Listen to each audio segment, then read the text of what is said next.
kita tetap wajib menggunakan kekuatan yang dimiliki. Rasulullah Shallallahu Alaihi Wasallam bersabda, ikatlah dan tawakallah. Hadis riwayat Tirmidzi. Hadis ini menjelaskan bahwa ikhtiar harus didahului dengan berusaha, kemudian dilanjutkan dengan tawakal. Doa, tawakal, dan ikhtiar merupakan perilaku yang penting dalam ajaran Islam. Doa adalah permohonan kepada Allah. Tawakal adalah penyerahan diri kepada kehendak Allah. Dan ikhtiar adalah usaha maksimal untuk mencapai tujuan hidup. Jika sudah doa, tawakal, dan ikhtiar, baru silakan kita minta apa yang ada di sisi Allah Subhanahu wa Ta'ala. Disinilah baru selaras antara doa, tawakal, dan ikhtiar. Dengan demikian kita mampu memahami tawakal, doa, dan ikhtiar dengan benar. Sebagai contoh, Allah Subhanahu wa Ta'ala telah menciptakan akal bagi kita. Ini adalah perlengkapan paling tinggi yang Allah berikan kepada makhluk hidup, karena akal hanya diberikan kepada makhluk hidup. Bapaknya kira-kiranya ada yang gak dikasih akal nggak?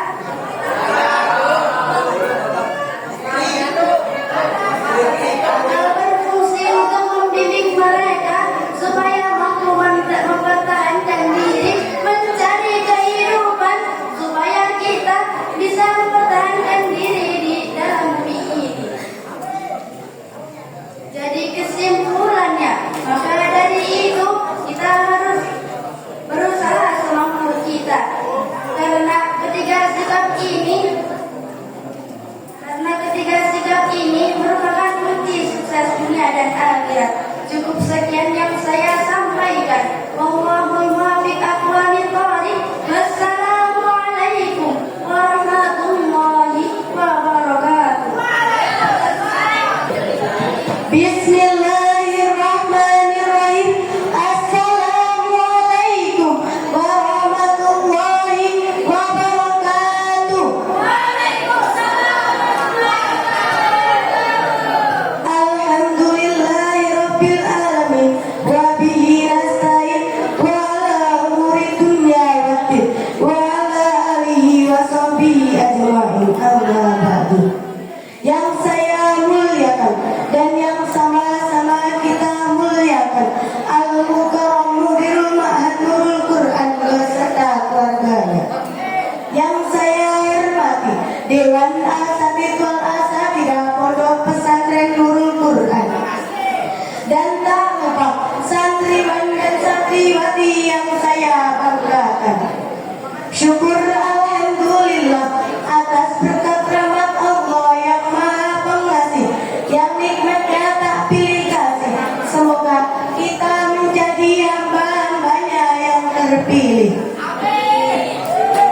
Salawat teriringkan salam selalu berlimpah curahkan kepada Habibana wa Nabiyana wa Maulana Muhammadin sallallahu alaihi wasallam.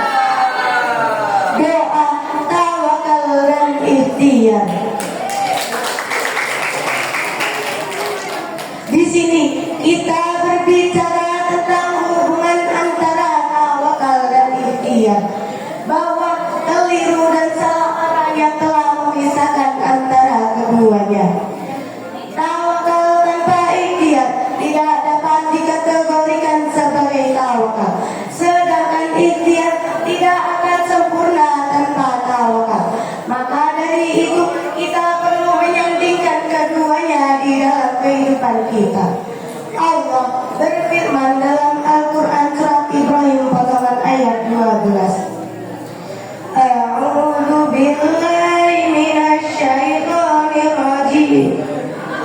Bismillahirrahmanirrahim. Wa 'alallahi falyatawakkalul mutawakkilun. Al-ayat.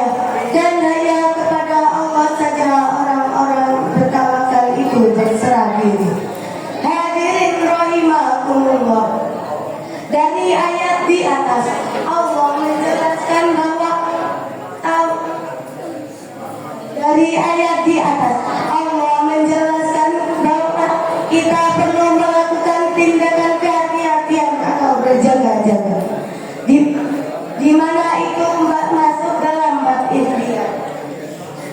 Maka tidak ada alasan untuk kita mengabaikan karunia yang Allah berikan kepada kita. Kita wajib menggunakan kekuatan yang dimiliki.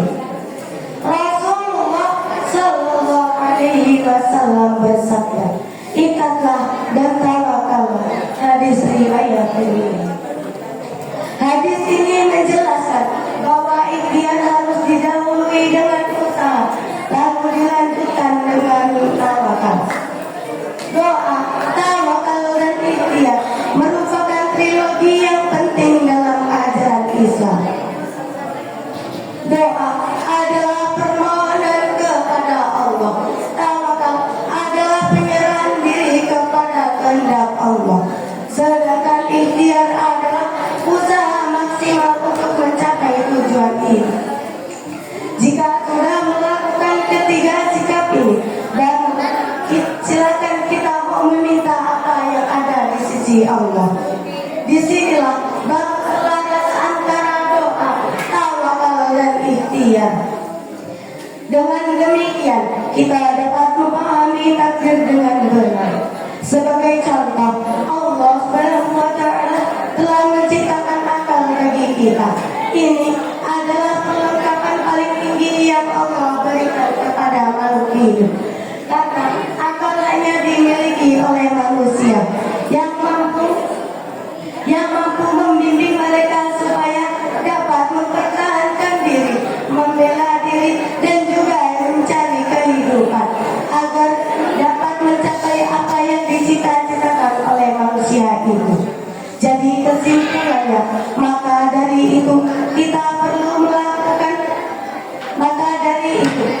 harus berusaha semampu kita. Karena ketika